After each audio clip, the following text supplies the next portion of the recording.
Good afternoon, everyone. Welcome to Middlesex Community College. My name is Patrick Cook. I'm Executive Director of Public Affairs here at the college. Welcome you on behalf of President Collin to our Lowell campus.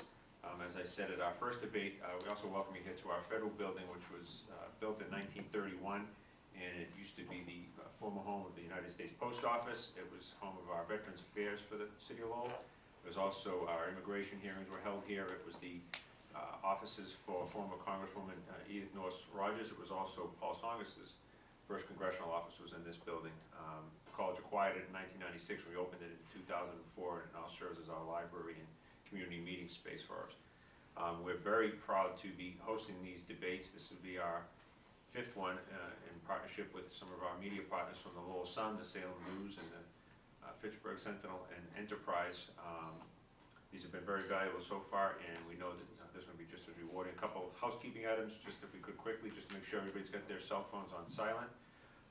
When I introduce our moderator, he's going to explain there are a number of, we do welcome and encourage people to be tweeting live and taking photos live. We just ask that you not be interrupting the flow up in front here in terms of the cameras. There are some fixed video cameras that are in place, so we'd rather that we didn't have people roaming back and forth between those and the candidates, and to respect the decorum of that. So with that, I'd like to introduce the gentleman who's going to be serving as the moderator for this debate. He's been leading the charge on pulling these debates together for the Lowell Sun, but has also been bringing in the other media partners and reached out to us very early on to begin hosting these. And I'd like to welcome Jim Campanini, the editor of the Lowell Sun, to the podium.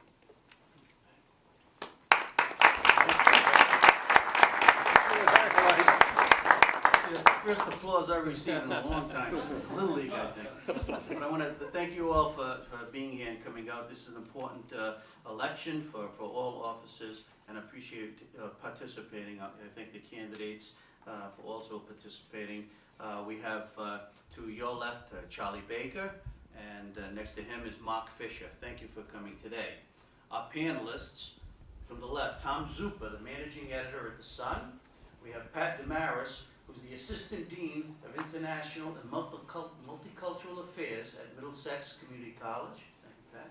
And Chris Kamir, the City Editor of the Sentinel and Enterprise of Fitchburg. Before we begin the debate, I want you all to rise and we'll say the Pledge of Allegiance. I pledge allegiance to the flag of the United States of America and to the republic for which it stands, one nation, under God, indivisible, with liberty and justice for all. Thank you. Please hold your applause till the end, until the debate is concluded. We want to get in as many questions as we can and limit the distractions. Rules are simple. Each candidate will have 90 seconds to answer a panelist's questions, and then there will be a time for 30-second rebuttal.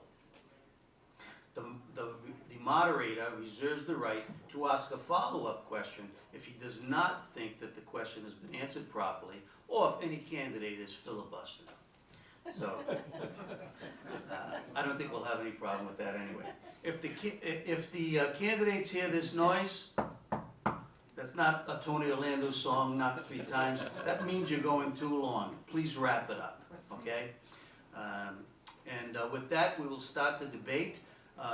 We had a draw before we just started, and Mr. Fisher will get the first question, and we'll start from Tom Zupa. No, wait a minute, let's start with Chris Kamir, alphabetical order. It'll be easier for me to remember. Go ahead, Chris. Thank you. The state budget has increased $10 billion since 2006, and yet the total amount of state and local aid to cities and towns remains $400 million less than pre-recession levels. What's happening here? Yeah, it's a problem. It's a Democrat problem. Local aid should be increased, and I think the problem here stems from illegal immigration. We have plenty of funds to go to illegal immigrants, tons of funds. It's $2 billion a year. We have a current sitting attorney general who says it's not illegal to be illegal in Massachusetts. Under a Fisher administration, it will be. And what does that do? It frees up $2 billion a year. Divide that number by the number of cities and towns in the state of Massachusetts. That's $5 million in local aid. $5 million. Police, firefighters, teachers, however they want to be used. There's a solution to the problem right there. Mr. Baker? Excuse me. First of all, thank you very much for having us all here today. Appreciate this opportunity to be in Lowell again. One of the things I've pledged during the course of this campaign, which none of the Democrats have pledged, is that I will increase local aid at the same rate that state tax revenue grows. Because over the course of, you pointed out, Chris, over the course of the past 10 years, state spending has gone up dramatically and local aid has gone down. The other thing I pledged, and remember, Karen Polito and I are both former members of our Board of Selectmen, me and Swampscott and her and Shrewsbury. We get the drill when it comes to the relationship between state government and local government. The other thing we've committed is no more unfunded mandates. I mean, in addition to the fact that cities and towns are down $500 million in local aid, every year the Commonwealth of Mass comes up with something they think is a good idea, and they basically just drop it on the cities and towns and say, here, you figure it out, but they don't actually put forth the money to help them pay for it. In our administration and as governor, there will be no unfunded mandates on cities and towns. And as I said before, state tax revenue goes up, local aid's going to go up right along with it. My final comment on this one is I do believe this is part of one-party government. If you only have one team on the field, if it's all Democrats, one of the things that happens is you don't have the kind of accountability and fiscal discipline in the governor's office that's required to make sure that we don't forget that there's a big part of government that really matters to people, and it's called local government. And it should be a partner of the Commonwealth of Mass. And we can't have a great state if we starve our cities and towns. Mr. Fisher, would you like to add anything to that? Sure. So under Charlie's scenario, if tax revenues grow, local aid will go up. It'll go up by a certain amount. I'm talking about $5 million each and every year by solving the problem of illegal immigration. He mentioned his status as a selectman. When he was selectman, he chose to raise taxes. Raise taxes. That's how he chooses to raise revenues. We live in a state where President Kennedy told us, if you want to raise revenues, what do? You cut taxes. That's the way to raise revenues. Mr. Baker, 30 seconds.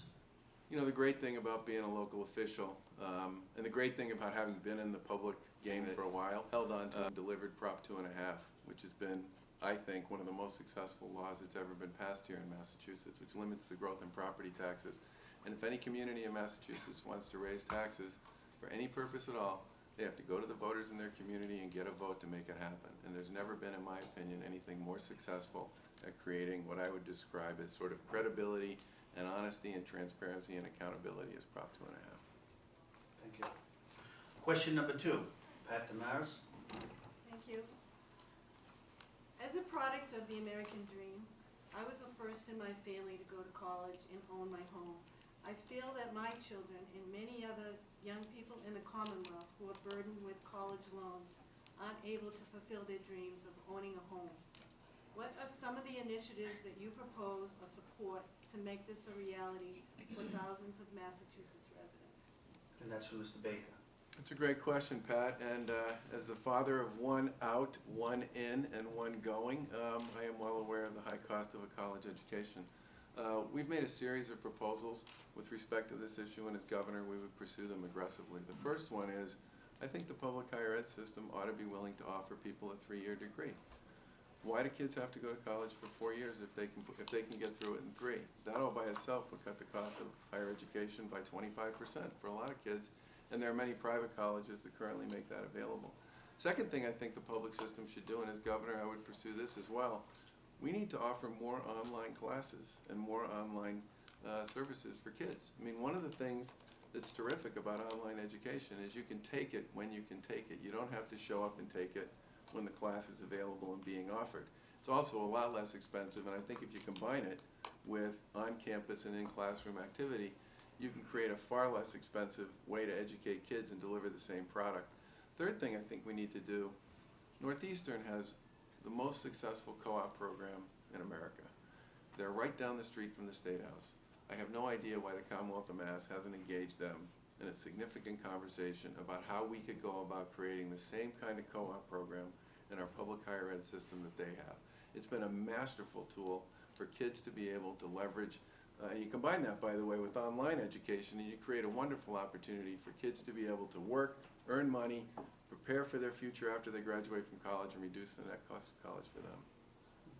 Mr. Fisher, you're going to have a few extra seconds to deliver your response. Sure.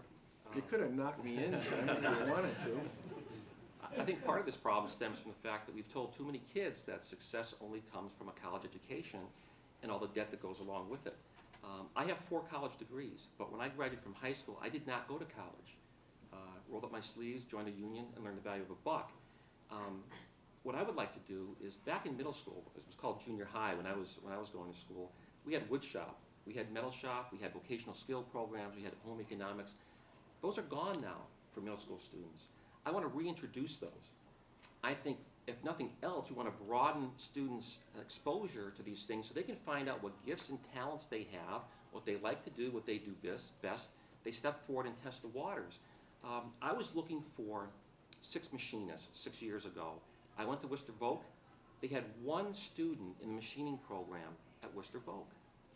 This is because we've pushed too many kids into college and all the debt that goes along with it. There are good paying jobs as mechanics, plumbers, electricians, carpenters.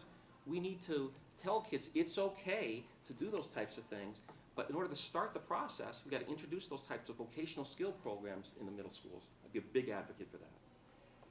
Thank you. Any rebuttal at all? Well, believe it or not, I agree with Mark.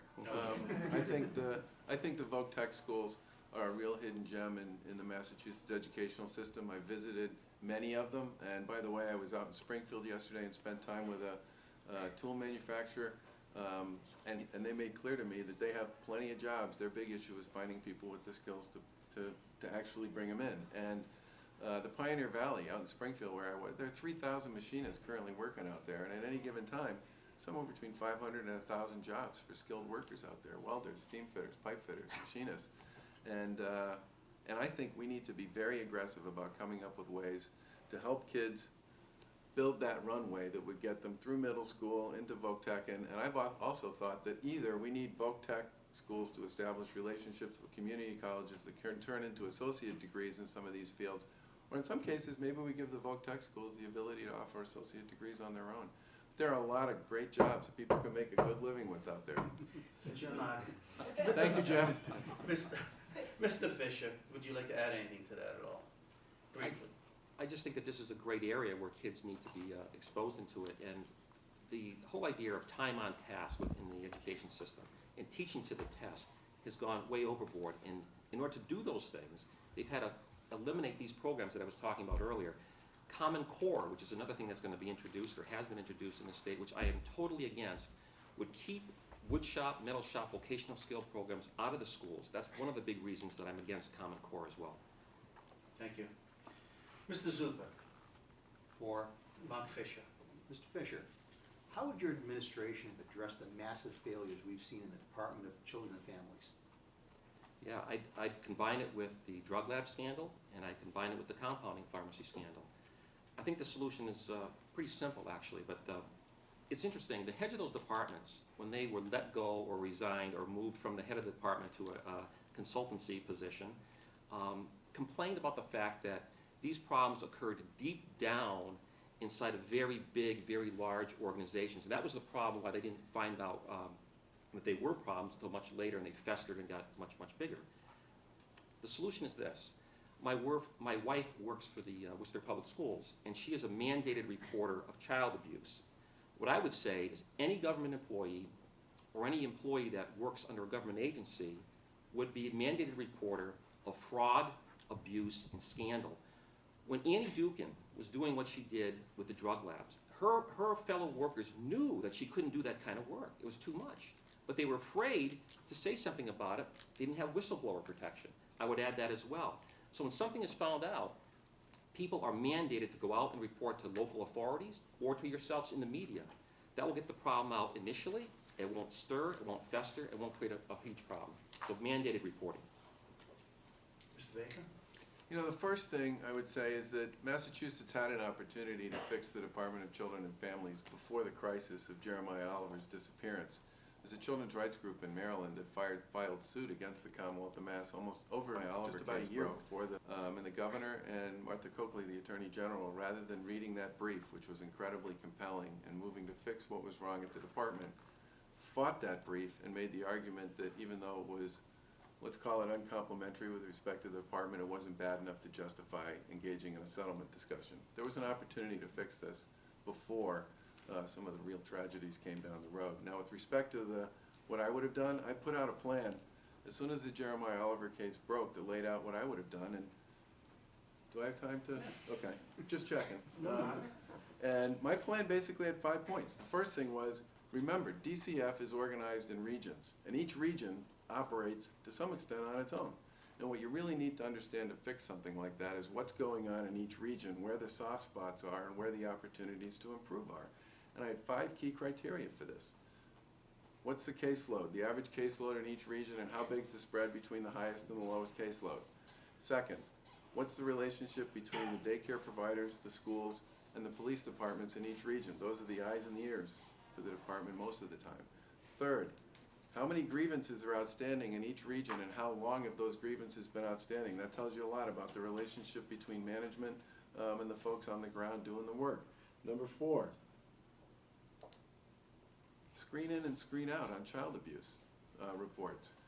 One of the big issues you find is, you know, if you don't know sort of why people are screening them in and why they're screening them out, and have a record with respect to that, you don't necessarily know how each region is actually performing its fundamental task, which is dealing with that issue. You just collect that data, and you could have collected it in 2 weeks. You would have a pretty good idea right away about where the opportunities in each region were to actually fix what was broken. You want to add number 5 to that at all? I did, but you kind of cut me off there. Mr. Fisher, you're going to have some time here if you want to rebut that.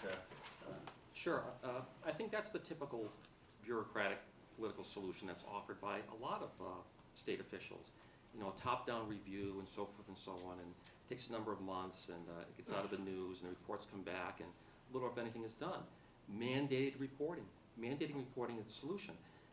There are other elements that can be looked at. I've talked with people who worked as foster parents. Some interesting stuff. We know that the caseworker follows the individual. They don't go to the home. So I talked to a foster mother who had 3 children, 3 foster children. She was visited by 3 different caseworkers. It seems like it's pretty logistics solution here. The caseworker should be assigned to the home. You know, transfer the paperwork if you need to, but you shouldn't be having to be visited by 3 different caseworkers to one home. That sounds like a pretty easy fix. But to get that information, it has to bubble up from the people who are there, the foster mothers, the foster fathers, and let's be open and be able to take their information and act upon it. Some pretty low-hanging fruit there. Just one question, follow-up. Why does reform in Massachusetts always cost more than the system that was already in place? Mr. Baker, I mean, it seems that the legislature has thrown more money at the DSF problem over the last 2 years, and it seems like every time there's a problem, crisis, with our website, more money on top of money. I mean, is this justified? Is it something that is just the way government operates? I think that's another great example of one-party rule on Beacon Hill. If you don't have what I would call kind of the constructive friction that comes from having both teams on the field engaged in an active public debate about solving problems, yeah, you do end up with solutions that usually end up costing more. I mean, Martha Coakley and Steve Grossman are both proposing $2 billion in new spending, which will be followed, of course, by $2 billion in new taxes. That is not the way to solve most of these problems. There's this calculus that says that the problem is always about how much you spend. It's not about how you spend it. I happen to think the opposite. I think in many cases you start with how you're spending the money, and that's where your big opportunity to chase reform and actually end up with a better product that costs less comes from. And that's certainly the way it's worked, both when I've been in the public and in the private sector. Mr. Fisher? I think, Jim, you sort of hit on it. I think this is part of the nature of government. There is no competition. What's the incentive to do things better or to do things more efficiently? You know, in private business, it's there. You either do better or you're going to get eaten up by your competition. You're going to go out of business. It's part of the free market. That doesn't exist within government. So part of the solution I talked about earlier, being mandated reporters, that gets the problem outside of the system, to the media, to the local authorities. It's not going to be handled up through the chain of command or try to be resolved with a caucus or some sort of a symposium or some sort of a government program. Let's get it outside of government, and then we can talk about real reform and leaner, more cost-saving programs. Thank you. Next question. Attorney General Martha Coakley has received some criticism recently over her handling of the Partners Health deal and just this week the Brennan Group settlement over its lobbying contract with the Franciscan Hospital for Children. If you were governor, would you get involved in these deals and others that might not necessarily benefit the public? Mr. Baker? Is that me? Yeah. Okay. I think what I've said about the deal that the Attorney General proposed with respect to Partners is, having read it, I think it will be enormously difficult to enforce. Parts of it I'm not even sure I understand, and I've been in the healthcare business for a really long time. And I also think it's not going to get us what we want, which is a more competitive system. The deal I would have recommended would have been full transparency with respect to price for Partners. Keep in mind that the same service provided to the same person with the same outcome at 4 different provider organizations right around here can vary in price by 300 or 400%. And the reason it can vary in price by so much is because nobody knows how much anything costs anywhere. We need full transparency in healthcare. I think this would be a great opportunity to start that conversation by requiring Partners to post their prices. Second thing we need to do with respect to that transaction is we need to make sure that Partners is not able to add 550 more docs to their network. That will destabilize a number of other providers around Partners, most of whom are less expensive and in many cases just as effective. With respect to the Brennan decision, I just think that's another great example of one-party government. All those people know each other, they've known each other forever, they have relationships that go way back, and I think the fact that the Attorney General settled on that particular case on those terms is an outrage. Mr. Fisher? Yeah, I tend to agree with much of what Charlie said. Say that last night at our Summit Forum that you missed on healthcare with former Governor Dukakis. But in addressing the cost of healthcare, I use the example of the car insurance. With car insurance, we opened up the borders. We allowed out-of-state insurers to come into the state and compete. And our car insurance premiums went down by about 13%. We need to do that with health insurance as well. Secondly, again, using the same analogy with car insurance, we use car insurance for catastrophic types of things, collisions or theft, but we don't use it for routine expenses of gas, oil, wiper blades, tune-ups, tires, things like that. We choose where to go for that, and that's what keeps the prices of those things lower. So, for example, even under Obamacare, the Affordable Care Act, there is an option for catastrophic coverage. It's usually used by younger people, but the premiums are much lower. The savings from that go into the patient's pocket. I would want them then to choose routine care. They can choose where to go for their routine tests, what doctor, what medical facility, and that competition, that free market source, will drive prices lower and keep them lower. That's how I think we need to address the issue of cost containment within the healthcare industry. But just simply yes or no to both of you. I mean, if a governor thinks that a constitutional officer has done something that is against the best interests of the people of Massachusetts, what recourse does a governor have to step in and say that's right or wrong? I mean, Well, that's what basically the question comes down to. Well, in the case of the Partners deal, as governor, the governor can submit a brief to the judge who's currently reviewing whether or not the settlement is in fact in the public interest, and that's what I think. That's where I think the opportunity rests there. With respect to the Brennan decision, I think the governor can call on others to conduct an investigation. I saw this morning that the Secretary of State is going to, which is sort of the appropriate. He oversees lobbyists and lobbying activities. The governor could certainly call on the Secretary of State to engage in an investigation, which the Secretary of State has. Jim, so the Attorney General's office is an elected official. If she's done something illegal, then I agree exactly with what Charlie would propose. However, your question was, what if it's not something in the best interests of the citizens of the Commonwealth? Well, she's an elected official. Well, that position is an elected office.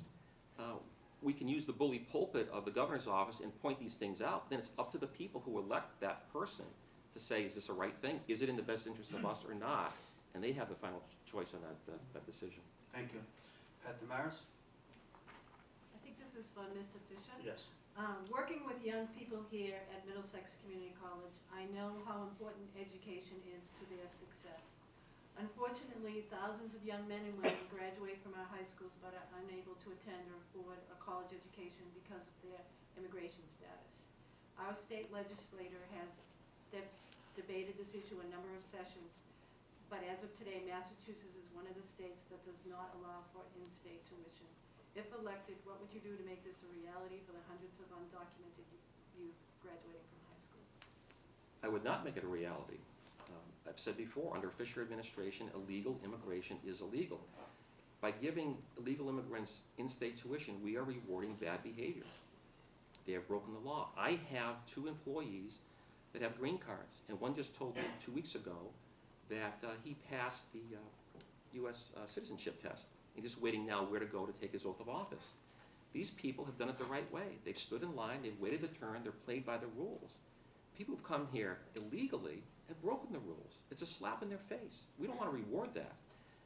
Governor LePage up in Maine has just started doing what I've suggested all along, and that's to cut off the benefits.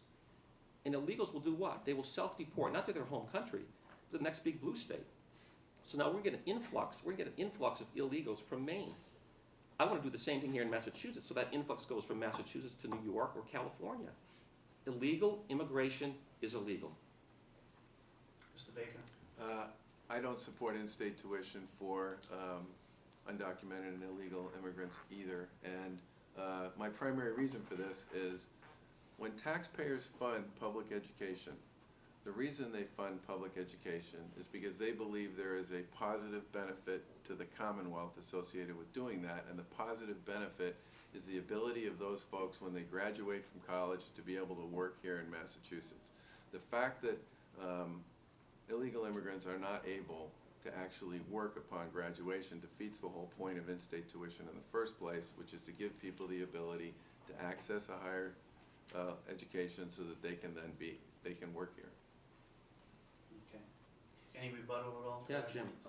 4 years ago, the Boston Herald ran a story that talked about how Charlie had funded organizations that supported in-state tuition for illegal immigrants and driver's licenses for illegal immigrants. So saying it is one thing, but backing it up with your actions. You know, people have to see that you're consistent with your words and your actions. What do they believe, your words or your actions? Mr. Baker? Would you like to respond? That's not true, okay? In the aftermath of 9/11 and the tragedy that involved the death on this soil of hundreds of thousands of American citizens, the Harvard Pilgrim Foundation set up a program that made it possible for the employees of Harvard Pilgrim, if they were working with community organizations, to be able to apply to the foundation to offer what we called mini grants, $100 to $500, or printing, or some other small benefit to those community-based organizations. A couple of people who worked at Harvard Pilgrim were involved with some organizations that they filed an application to the foundation for, and the foundation granted those applications. That's what he's talking about. So you need to take that up with the Boston Herald. It sounds like Harvard Pilgrim did not do the due diligence that it did to screen those organizations. Money went to those organizations. You done? Yeah. Okay. Chris, come here, next question. No, Oh, Tom. Terry. Okay. Mr. Baker? Yep. Okay. Mr. Baker, we're in week 5 of the market basket standoff, which has affected 25,000 employees, millions of customers, and countless related businesses. How would you grade Governor Patrick's performance? And if you were governor, what would you have done? Well, it's not over yet, okay? But I will say this. I think the governor should have made clear that his wife had a conflict straight out of the gate. I hope he was engaged in private conversations either with people at Market Basket directly or through intermediaries early on in that conversation. I know at some point he did choose to start to get involved in those conversations. Look, it's a private enterprise. It's a family-run business. I mean, most of the time my view is that privately family-run businesses should be able to do whatever they think makes sense, and there's really not much of a role for government to get involved in that.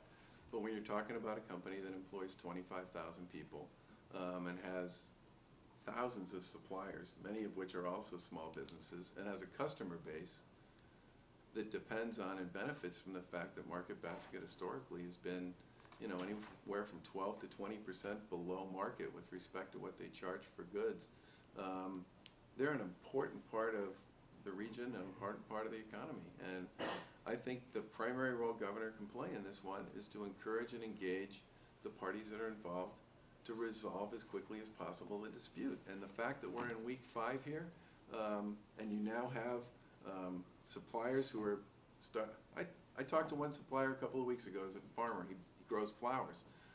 He's lost over $100,000 because he can't sell his product to Market Basket and there's nobody else who wants to buy it. The collateral damage this thing's going to create if it continues to drag on is going to be significant. Mr. Fisher? I think Governor Deval Patrick got too involved when he suggested to the employees that they should go back to work. There are professional arbitrators. I mean, we have example after example how not only this governor, but others in the past have not treated problems within government. And we expect them to go out into a private industry and do any better. No, I think we should sit on the sidelines and watch this play out. This is a free market issue. I issued a press release recently about this.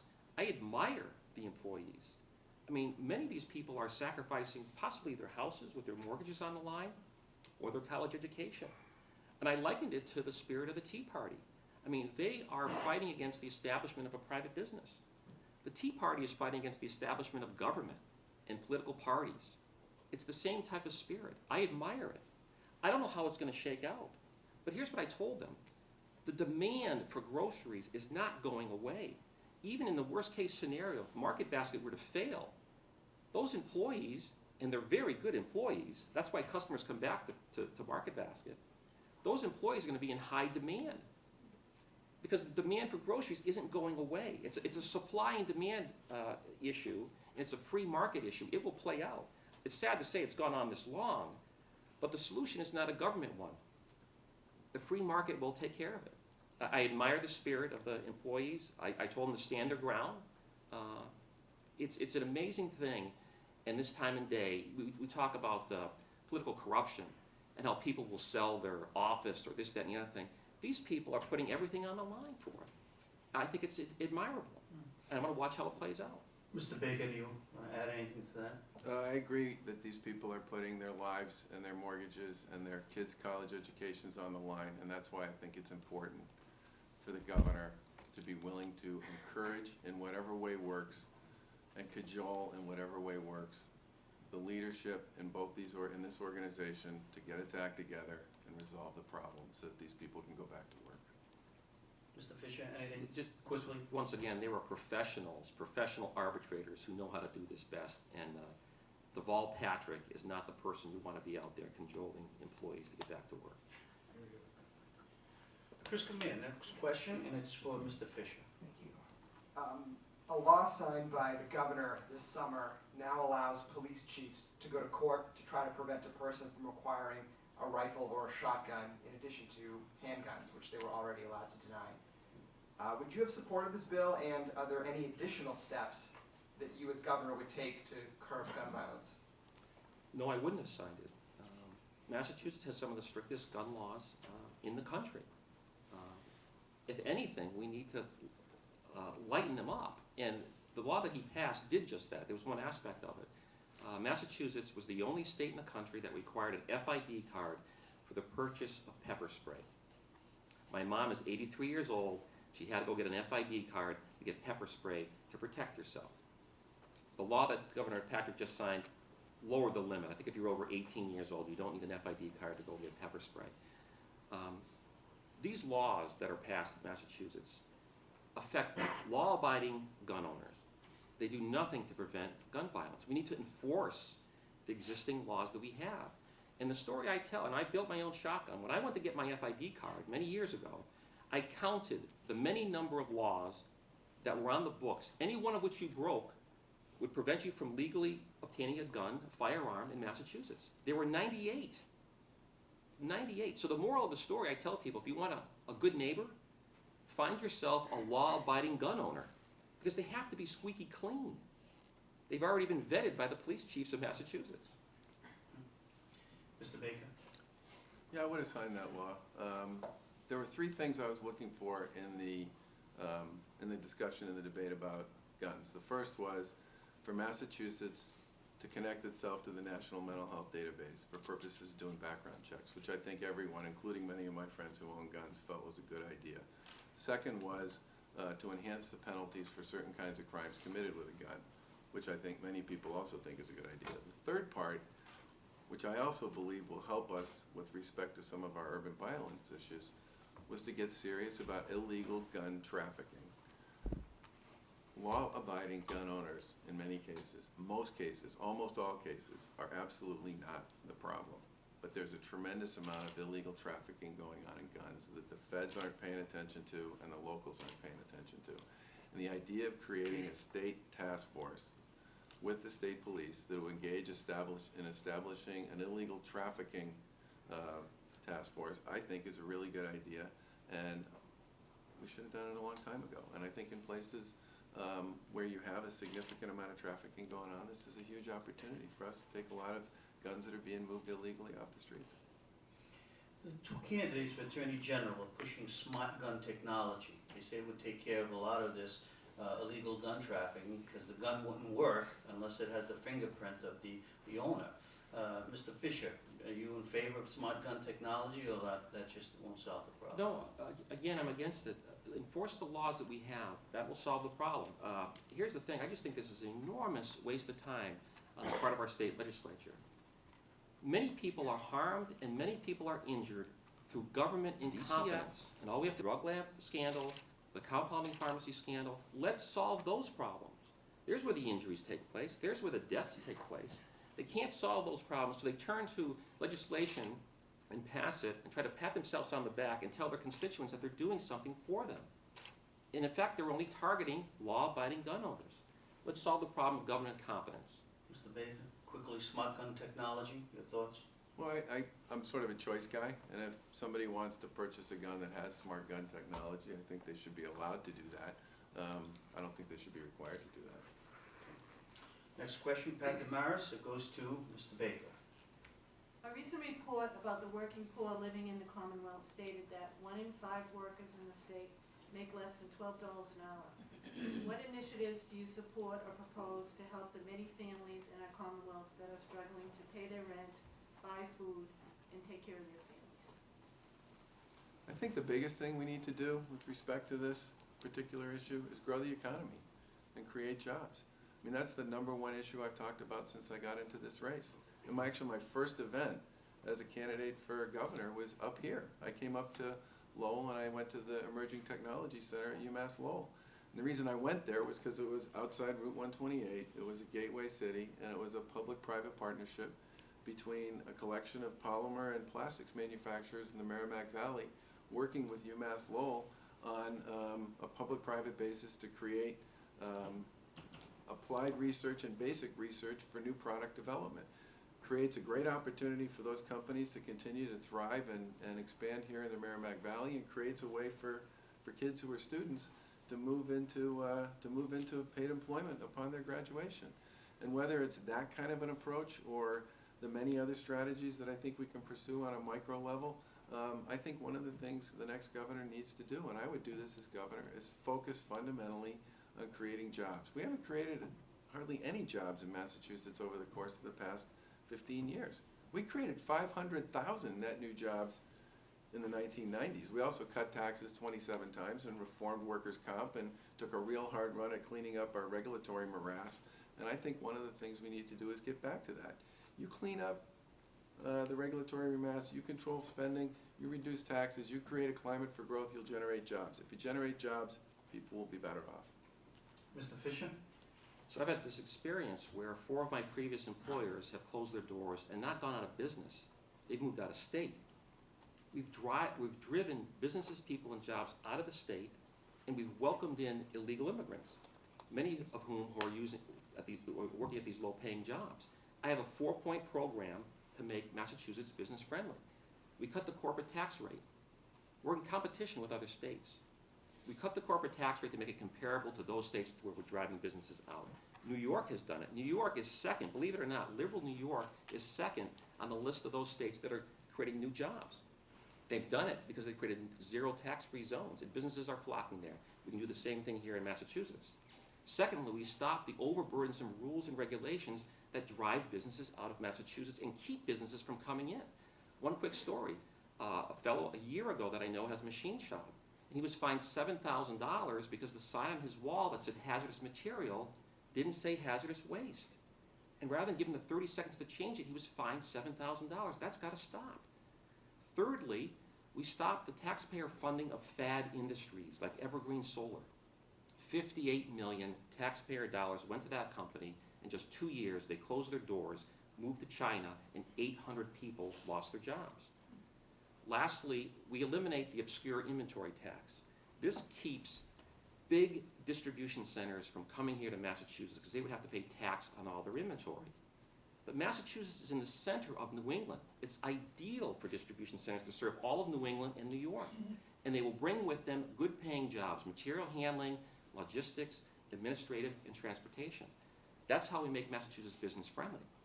You know, Charlie had mentioned in the Weld and Cellucci administrations that we cut taxes 27 times. Well, that's interesting because Governor Cellucci took the no new tax pledge and he was proud to do it on numerous occasions. Governor Weld did it. I've done it. Charlie refuses to do it. Charlie refuses to do that. And as a selectman, he raised taxes. So what do you believe, what he says or what he's done? Mr. Fisher, I want to give Mr. Baker a chance to rebut. We cut taxes 27 times. I was part of that administration, and I'm proud of the work we did when I was in that administration. I think our tax code is too complicated, and in many cases, it's rigged. And I would like to be able to come up with a simpler, fairer way of managing our tax code here in Massachusetts. I'm not going to raise taxes. I've said that over and over. I mean it. But I do think if we can make the tax code simpler, we should. Any additional comments, Mr. Fisher, quickly? It's a Republican thing to do. Weld did it, Cellucci did it. You did it 4 years ago. I've done it now. Stop telling people you're going to cut taxes. Do something. Sign the no new tax pledge.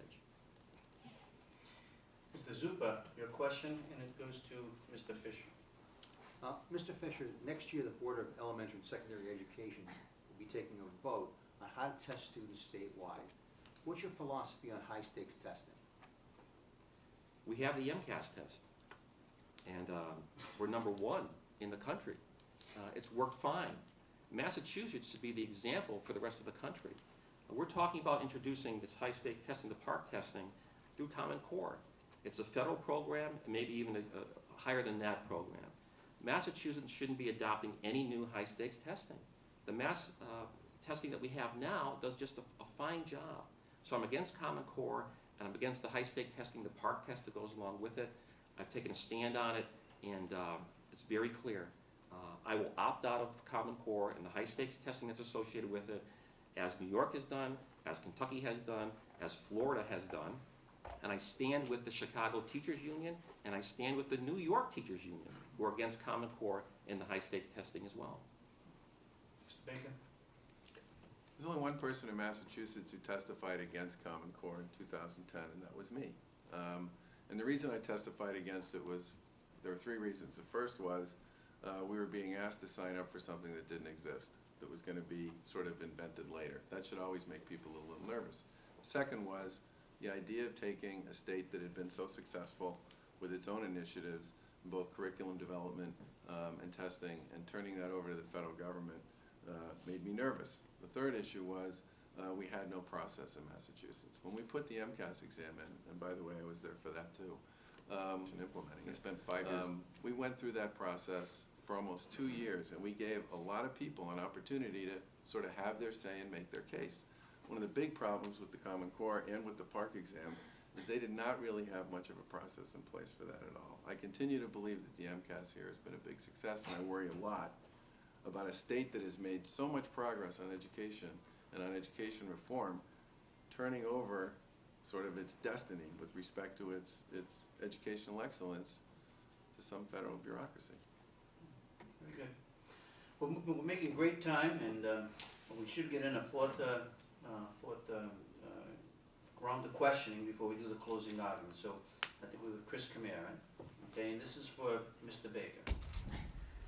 An energy company is looking to build a pipeline that would carry natural gas from the New York border across Massachusetts to Drake it. Do you support the pipeline? And if you're governor, what role will you play in the approval process? Massachusetts certainly needs more natural gas capacity than we have now. I would like to see the Commonwealth, and as governor, I would like to see the Commonwealth see if we couldn't pursue expanding our pipeline capacity along some of the existing routes we already have in place. And by the way, I think the other thing we should do, which the state is moving forward on, is to make sure that the pipelines we already have don't leak, because a fair amount of available capacity is being lost through leaks in the current pipeline system right now. Mr. Fisher? I agree that natural gas is a great way to go. It's low cost, it's cleaner, but it has to be, those two things have to be balanced. That and the rights of property owners. Many people are upset. They don't want a solution imposed on them. And we cannot please all the people all the time, but I want to make sure as governor, and I'll make this clear, that I want input from those people that are going to be impacted or affected by the pipeline. I want to hear what they have to say. And maybe there's ways to route that pipeline differently to have a less of an impact or no impact on them. But we have to have a process that doesn't impose on people, but hears from them, be flexible, and see how we can accommodate as well. Okay. Anything to add to that, Mr. Baker? The only thing I would say is there's also been, and I've talked about this for over 4 years, we have a unique opportunity in this region to dramatically expand our participation with Canadian Hydro, which also is a very renewable, very sustainable, affordable source of energy. And I would like to see Massachusetts lead the rest of the New England region into developing a more significant relationship with the folks in Canada, because there's a lot of power up there. They have a ton of excess capacity. We would have the ability to generate a lot of the renewable and sustainable energy that people would like to see here in the Commonwealth. Mr. Fisher, anything? Any proposal that reduces energy costs would be great, but we're not going to go after fad sources of energy, whether they be hydro, solar, Cape wind, which I'm against. They have to provide not only cleaner sources of energy, but lower costs as well. Okay, thank you. Pat Damaris has the next question, is for Mr. Fisher. Mr. Fisher, community colleges play a vital role in training and retraining the workforce. If you were elected governor, can you share some ideas on how your administration would create access to employer partners and generate more collaboration between businesses and community colleges in Massachusetts? Right. So I'm a graduate of a community college. It was a wonderful experience. Did a fantastic job in my education.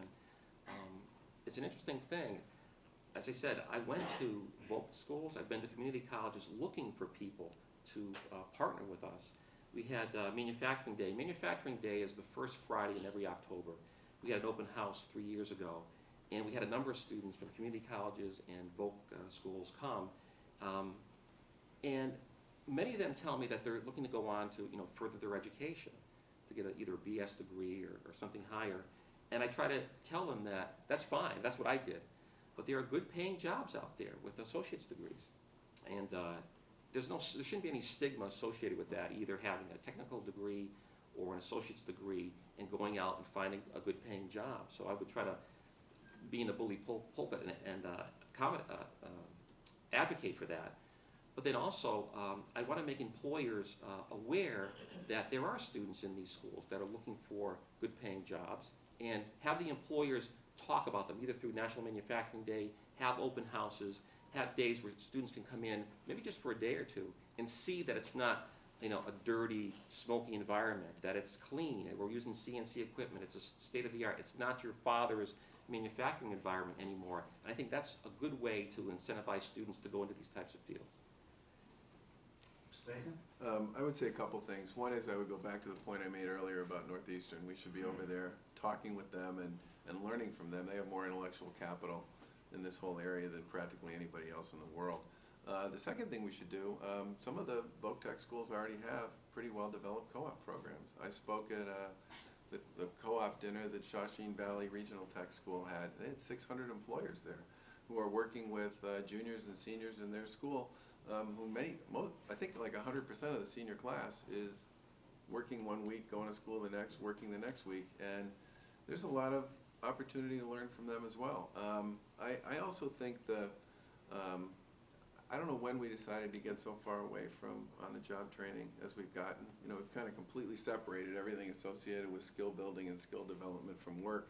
And I would like to see if we couldn't get some community colleges to engage with some employers in their community to start creating what I would describe as sort of on-the-job training opportunities where you bring people in and as part of their course curriculum they start working. You can call it a co-op program, you can call it OJT, I don't care. But the bottom line is this would be a focus of my administration as governor and something I believe is a big part of the future, not just for community colleges, but also for career and technical schools as well.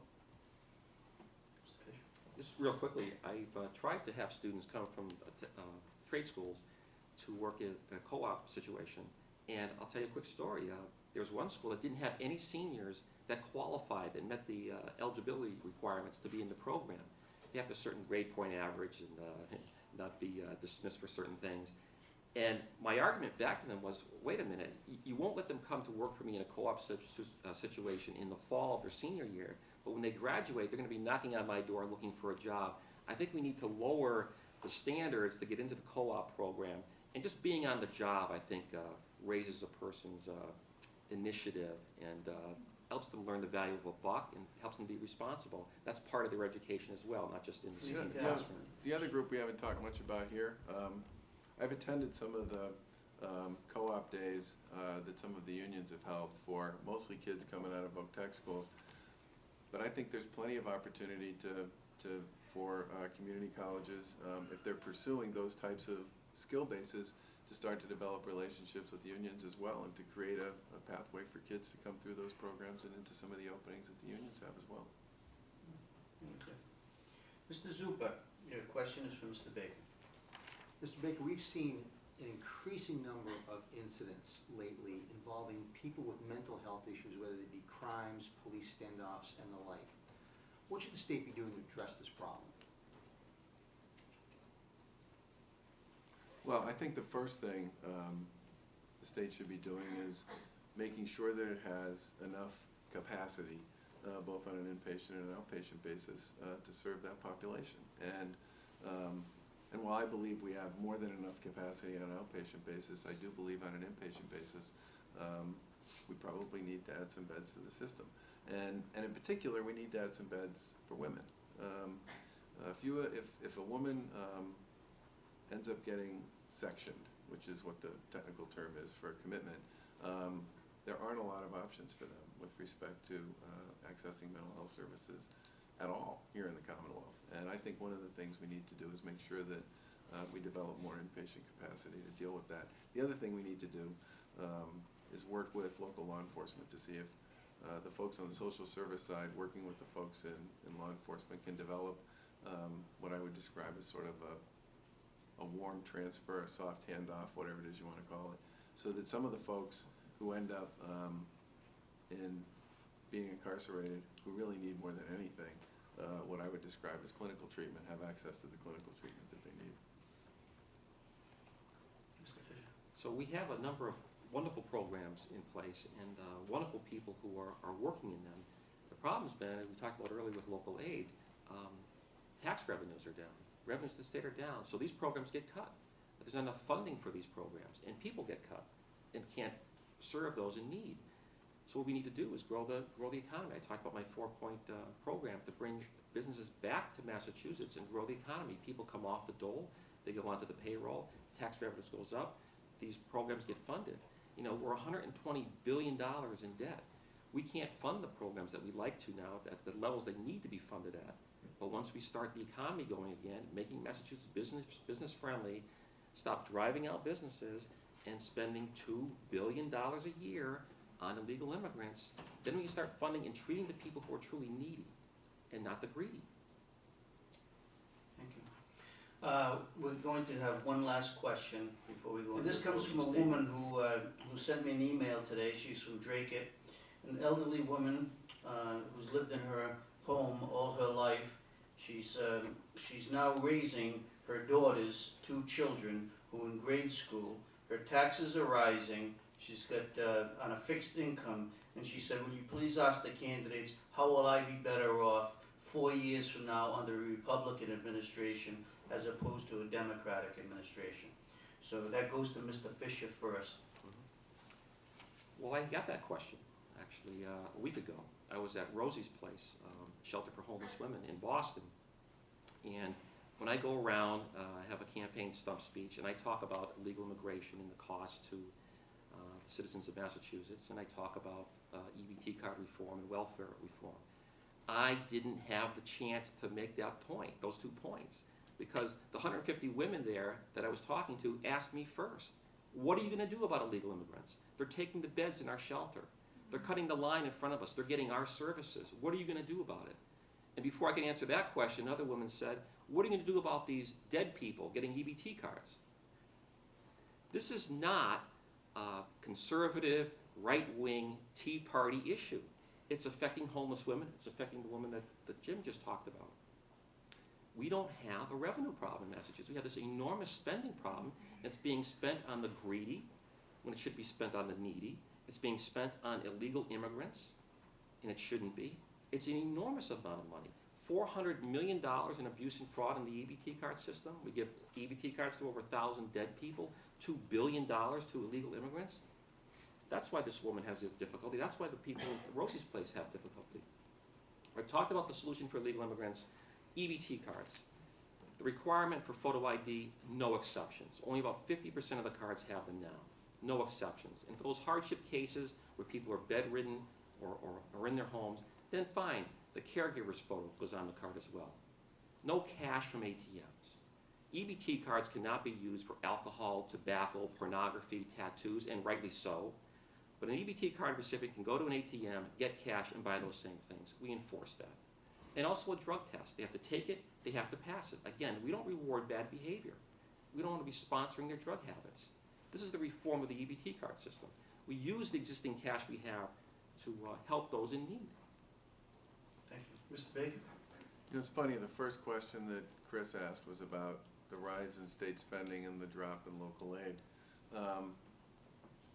One of the main reasons I've talked about the fact that we need to continue to support local communities is because the people who have the hardest time paying for rising property taxes, paying for more fees, and dealing with service cuts in local communities are the seniors who live in those communities.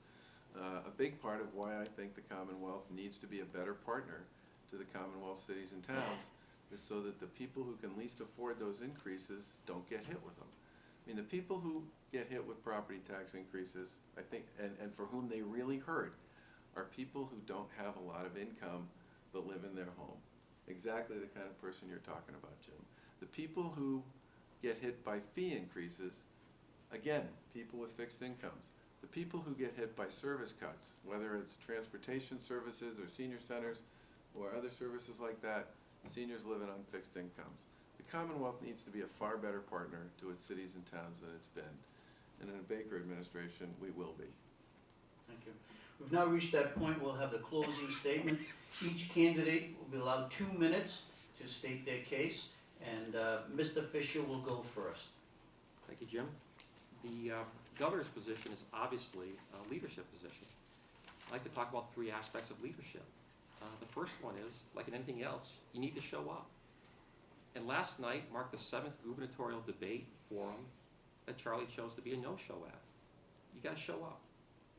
The second one is you have to access the situation, or assess the situation correctly.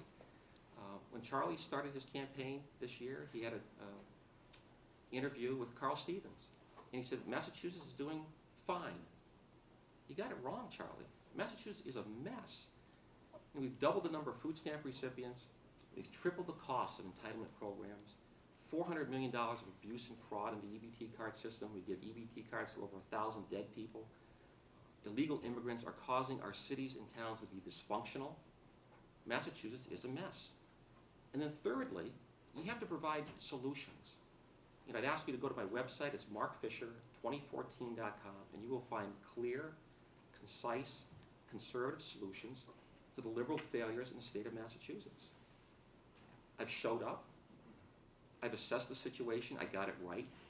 And I've provided clear solutions. That's leadership. I've led, and I will lead. Thank you. Well, thanks, Jim, and thanks to the Lowell Sun and to the folks up here for hosting this. debate today. I was in Springfield all day yesterday, and last night spent some time with a pastor and some community leaders in Springfield talking about some of the issues that affect the poorest sections of that city. The reason I got into this race was because I believe we have an opportunity problem in Massachusetts. I'm one of the lucky ones. My dad's sitting right there. My dad and my mom gave us the greatest upbringing you could possibly have in Needham, Massachusetts, a great town with a great school system. My brothers are right there. We all got a great education in that town. I've never had trouble finding work. I married up. My wife is here as well, and everybody agrees with that. We have 3 great kids, and we live in the great town of Swampscott where they got a great education. The state government works or not, it's not really going to matter that much to the Baker family. But state government does need to work for a lot of other people in Massachusetts, and so does local government. When I spent 2 hours last night talking to those people in Springfield about all the things that don't work in government, it was revealing. And one of my greatest strengths as a leader and a manager has been my ability to translate what goes on the ground into policy and program at the top of the organization.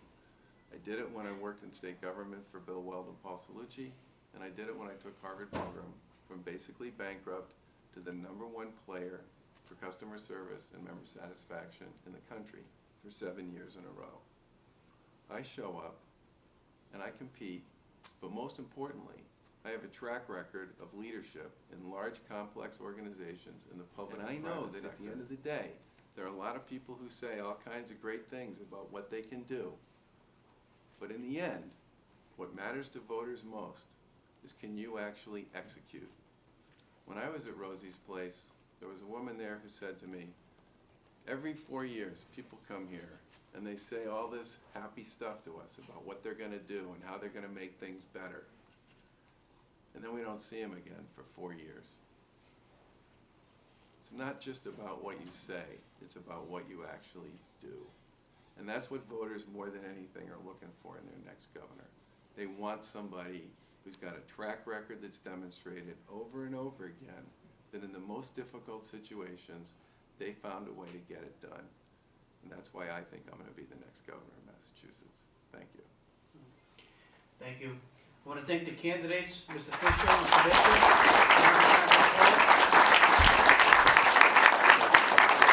How about a hand for our great panel? I want to remind all of you that the election, the primary election is September 9th. I urge you all to do your part, go and vote. And a video of this will be up on the websites for the Lowell Sun and also the Sentinel Enterprise of Fitchburg. Please tell your friends. Thank you for participating. Have a good day.